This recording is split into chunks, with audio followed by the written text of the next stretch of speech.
हरियाणा के पूर्व मुख्यमंत्री और कांग्रेस के वरिष्ठ नेता भूपेंद्र सिंह हुड्डा ने कहा है कि राज्य के विधानसभा चुनाव में आम आदमी पार्टी के साथ गठबंधन के बारे में कोई चर्चा नहीं हुई है। कांग्रेस अपने दम पर राज्य में जीतने में सक्षम है और उनकी इस टिप्पणी से ये संकेत मिलता है कि हरियाणा विधानसभा चुनाव में कांग्रेस और आप के बीच गठबंधन की अब कोई गुंजाइश नहीं बची है। भूपेंद्र सिंह हुड्डा ने एक इंटरव्यू में राष्ट्रीय स्तर पर ये कहा कि हमारा गठबंधन है, लेकिन जहां तक प्रांतीय स्तर की बात है तो वहां पर कोई चर्चा नहीं है। कांग्रेस खुद में सक्षम है। हरियाणा में कांग्रेस महासचिव केसी वेणुगोपाल ने हरियाणा जैसे राज्यों में गठबंधन के सवाल पर मंगलवार को कहा था कि हमने महाराष्ट्र, हरियाणा, झारखंड और जम्मू कश्मीर में चुनावी तैयारियों पर चर्चा की है। जहां भी गठबंधन जरूरी है, स्थानीय इकाई निर्णय ले रही है। इससे पहले कांग्रेस महासचिव जयराम रमेश ने भी 4 जुलाई को यह कहा था कि दिल्ली और हरियाणा के विधानसभा चुनावों में आम आदमी पार्टी के साथ गठबंधन की बहुत गुंजाइश नहीं है। वहीं महाराष्ट्र और झारखंड के विधानसभा चुनाव में विपक्षी गठबंधन यानी कि इंडिया अलायंस बरकरार रहेगा। अब आपको बता दें कि कांग्रेस और आम आदमी पार्टी दोनों इंडिया गठबंधन के घटक हैं। लोकसभा चुनाव में दोनों दलों ने दिल्ली और हरियाणा में मिलकर चुनाव लड़ा था, लेकिन पंजाब में दोनों अलग अलग मैदान में उतरे थे।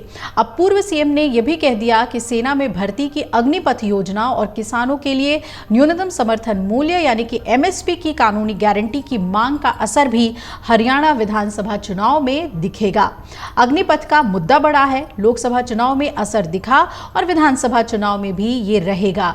इस योजना को वापस लिया जाना चाहिए। हर साल फौज में हरियाणा के 5000 नौजवानों की भर्ती होती थी, लेकिन इस बार 250 भी भर्ती नहीं हुई है। हुड्डा ने कहा कि एमएसपी की कानूनी गारंटी की मांग एक जायज मांग है और उन्होंने हरियाणा में कांग्रेस की ओर से किए गए कुछ वादों का भी जिक्र करते हुए कहा कि हरियाणा में कांग्रेस की सरकार बनेगी तो वृद्धावस्था पेंशन को बढ़ाकर 6000 रुपए मासिक करेंगे, पुरानी पेंशन योजना लागू करेंगे, गैस का सिलेंडर 500 रुपए में देंगे, 300 यूनिट तक बिजली मुफ्त देंगे, अनुबंधित कर्मचारियों की नौकरी सुरक्षित करेंगे, नौजवानों को 2 लाख पक्की सरकारी नौकरी देंगे।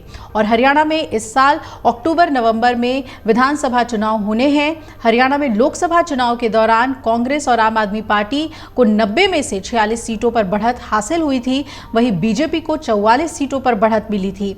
ऐसे में इतनी ज्यादा सीटों पर बढ़त मिलने से कांग्रेस के हौसले बुलंद हैं। लोकसभा चुनाव आने के बाद आम आदमी पार्टी ने कहा था कि वो विधानसभा का चुनाव अकेले लड़ेगी। उसी समय यह तय हो गया था कि दोनों दलों का समझौता सिर्फ लोकसभा चुनाव के लिए ही था। अब कांग्रेस नेता जयराम रमेश ने भी ये कहा था कि आप और कांग्रेस का समझौता सिर्फ लोकसभा चुनाव के लिए था और ये भी कि विधानसभा चुनाव के लिए समझौते की गुंजाइश कम ही है। अब जब भूपेंद्र सिंह हुड्डा जैसे सीनियर नेता ये कहते हैं कि हम अपने आप में सक्षम हैं हरियाणा चुनाव जीतने के लिए, बीजेपी को सत्ता से बेदखल करने के लिए, तो ऐसे में तस्वीर जो है वो हरियाणा में साफ हो गई है कि आप और कांग्रेस का गठबंधन नहीं हो रहा इस विधानसभा चुनाव के लिए। चलिए आगे बढ़ते हैं और अगली बड़ी। अगर आप ये वीडियो YouTube पर देख रहे हैं तो हमारे चैनल को सब्सक्राइब करें और बेल आइकन को दबाना ना भूलें। अगर आप Facebook पर ये वीडियो देख रहे हैं तो हमारे पेज को लाइक करें।